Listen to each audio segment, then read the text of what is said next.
मैं डॉक्टर मुकेश पांडे आपके अपने YouTube channel yoga science studio में स्वागत करता हूँ।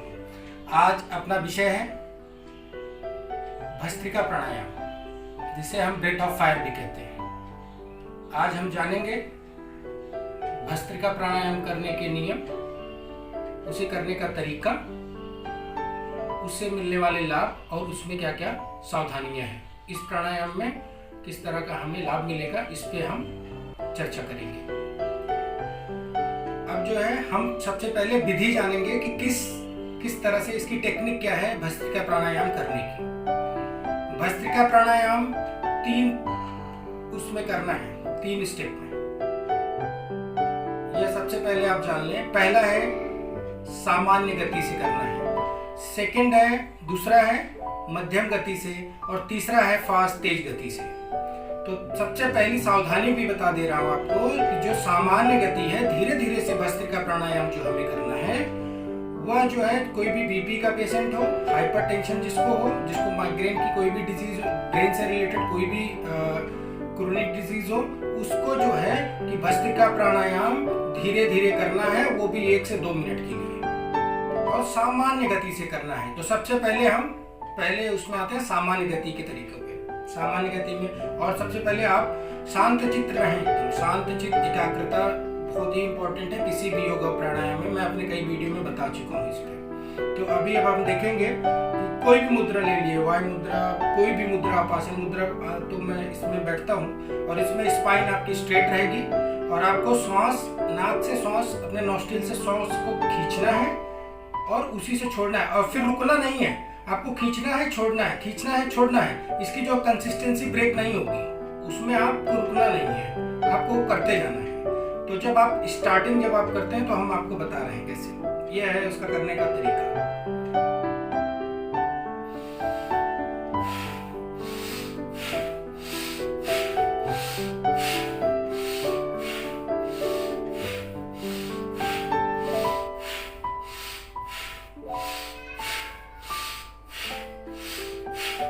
नाक से श्वास लेना है, नाक से ही छोड़ना है। ऐसा नहीं कि नाक से श्वास लेना है और मुंह से छोड़ना है, इस तरह हमें नहीं करना है। नाक से लेना है, नाक से ही छोड़ना है। तो ये सामान्य गति है, इसे कोई भी कर सकता है। सिर्फ जो है कि जो हमारे लंग्स के क्रोनिक डिजीज वाले पेशेंट हैं, कोई भी जिनके फेफड़े से संबंधित कोई बड़ी बीमारियां हैं, वह जो है अपने जो फिजिशियन हैं उनकी सलाह पर ही कोई भी योग या प्राणायाम या कोई भी अल्टरनेटिव जो भी हमारी थेरेपीज है उसका प्रयोग करें। उसमें जो है अपनी फिजिशियन की सलाह जरूर लें। और जो नॉर्मल है, जिनको कोई भी हाइपरटेंशन नहीं है, बीपी नहीं है, तो वो सामान्य गति से स्टार्ट करें। दूसरा हम बता रहे हैं, पहला हमने बताया सामान्य गति, अब दूसरा हम बता रहे हैं मध्यम गति से। मध्यम गति में जो भी बिगिनर्स हैं, जो भी स्टार्ट कर रहे हैं, वो मध्यम गति से करें। और इसको जो है जब आप स्टार्ट करेंगे तो 1 से 2 मिनट करें, और धीरे धीरे जब आप 10 से 15 दिन करते जाएंगे तब आप इसको 4 से 5 मिनट तक कर सकते हैं। तो हम आपको बता रहे हैं भस्त्रिका प्राणायाम का मध्यम गति से करना।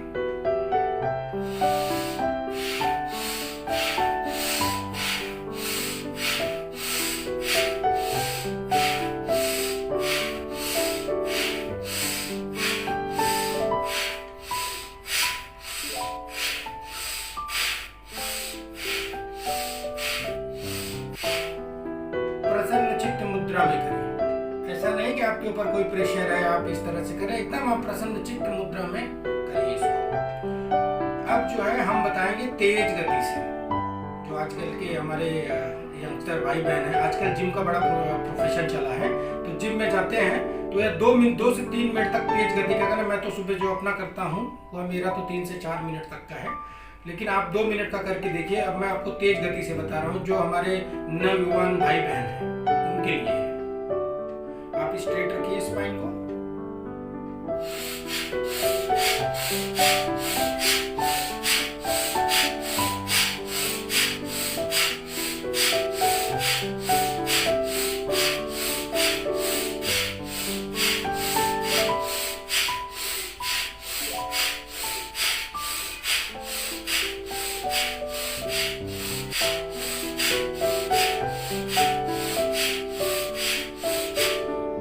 तरह से आप करें 2 मिनट तक, आप पूरा पसीना पसीना हो जाते हैं।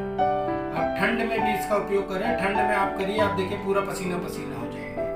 तो यह जो है आपको जो है भस्त्रिका प्राणायाम के ये तीनों विधि हमने बता दी है कि किस तरह से सामान्य गति से करना है, फिर मध्यम गति से और फिर इसे तेज गति से करना है। अब हम आपको बता देते हैं इससे लाभ क्या क्या होता है। इसमें जो है हम इसमें अपनी बीमारी जो हमारा जो ट्रेडिशनल टेक्निक रहा है उसमें कफ, वात और पित्त, कफ, वात और पित्त 3 तरह की डिजीज होती है। 3 में सारी डिजीज आ जाती है, जितनी भी बीमारियां हैं इन तीनों में आ जाती है। तो उसमें हम आपको बता दें कि यह जो है भस्त्रिका प्राणायाम कफ, वात, पित्त इनसे संबंधित जितनी भी बीमारियां हैं सब में लाभप्रद है।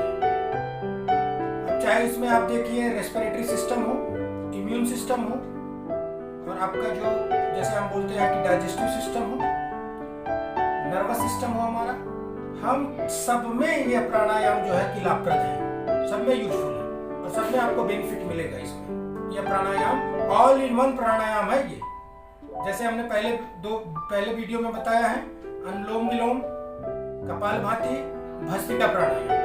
अब भस्त्रिका प्राणायाम करिए, आप देखिए कि आप जब पिछले वीडियो में आप देखेंगे तो भस्त्रिका प्राणायाम में इसीलिए मैंने कहा कि ऑल इन वन है। आप भस्त्रिका प्राणायाम इस तरह से कर सकते हैं। आप मेरे पिछले भी आप मेरा अपना जो चैनल है योगा साइंस स्टूडियो में जाएं और उसमें सब्सक्राइब करें, और सब्सक्राइब करके आप हमारी वीडियो देखें। उसमें कपालभाति, अनुलोम विलोम और जो आज मैं बता रहा हूँ आपको भस्त्रिका प्राणायाम, तो ऑल इन वन है। आप सिर्फ इतना करिए, आप डेली रूटीन में इतना करिए, आप किसी भी बीमारी से बच सकते हैं।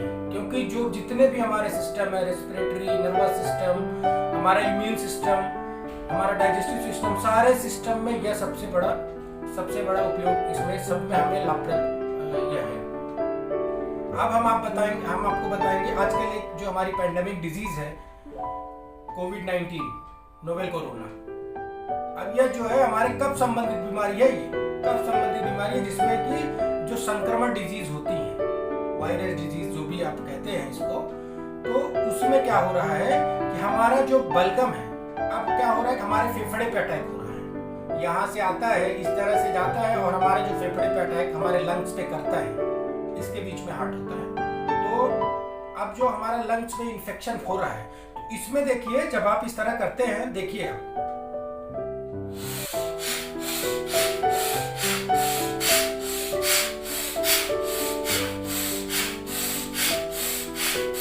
आप क्या कर रहे हैं, श्वास को भर रहे हैं पूरा आपका जो लंग है, लंग की कैपेसिटी, आप इसमें ऑक्सीजन की कैपेसिटी को बढ़ा रहे हैं। आप लंग में आप जो है कि पूरा जो ब्लड सर्कुलेशन है, जो ऑक्सीजन लेने की क्षमता है, उसको आप बढ़ा रहे हैं।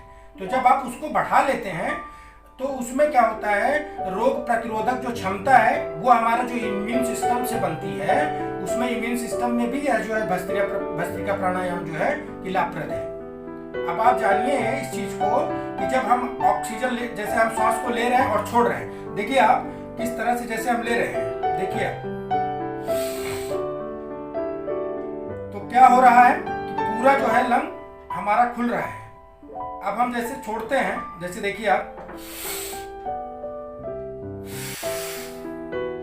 पूरा जब हम छोड़ रहे हैं तो इसमें जो है कि पूरा हमारा जो फेफड़ा है पूरा खुल रहा है, जिससे हमारे ऑक्सीजन की क्षमता जो है बढ़ रही है। तो हमें लंग में हमारा ब्लड सर्कुलेशन, हमें हमारे जितने भी आर्टरीज हैं सब में अगर हमारा ब्लड सर्कुलेशन अच्छा है, और जो भी हमारा जैसे गठिया वगैरह की जो बीमारियां हैं, जो चाहे वो कोई भी बीमारी है, ज्वाइंट पेन हो रहा है, सर्वाइकल पेन है, या हमारा लंबर है, जिन लोगों को सर्वाइकल स्पॉन्डिलोसिस है, लंबर स्पॉन्डिलोसिस है, वो अगर बैठ के इस तरह से स्ट्रेट नहीं बैठ पाते, हमने अपने पेशेंटों में देखा है कि उनको स्ट्रेट बैठने में बड़ी समस्या होती है, तो वह जो है कि चेयर पे ही बैठे।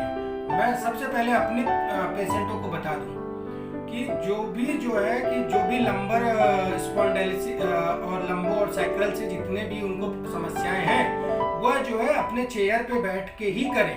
अपने या तो अपने बेड पे बैठ जाएं, उस पे भी आप ये भस्त्रिका प्राणायाम करें। आपको ऐसा नहीं कि आपको स्पाइन स्ट्रेट करके बैठनी है, तो आपका जो प्रॉब्लम पहले समस्या है वो और बढ़ जाएगी। इसमें ऐसी सारी चीजों का ध्यान दें कि जो भी लंबर के डिजीज है, जिनको लंबोसैक्रल में हमारे हमारे स्पाइन में जो नीचे लंबोसेक्रल होता है, जहाँ पे डिस्क प्लेट बैठती है, डिस्क स्पेस जिसको बोलते हैं, उससे किसी को समस्या है तो वह इस चीज को खास ध्यान रखें। तो दोस्तों, आज हमने बता दिया आपको कि भस्त्रिका प्राणायाम कैसे करना है, और आप हमारे पिछले वीडियो में आप जाए देखें तो उसमें और सारी चीजें आपको मिलेंगी। तो आज का हम टिप आपको बताएंगे कि हमें किस तरह से सोना चाहिए। कोई भी होता है किसी तरह से सो जाता है, इस तरह से नहीं सोना है।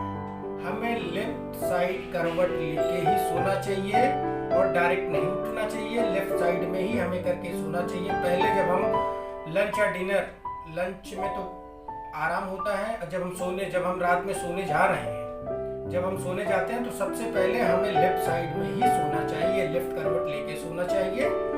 और जब हम बेड से उठते हैं तो हमें डायरेक्ट नहीं उठना चाहिए, उस पे हाथों का अपने सपोर्ट देके हमें उठना चाहिए। तो यह रहा आज का टिप। और आप अपने चैनल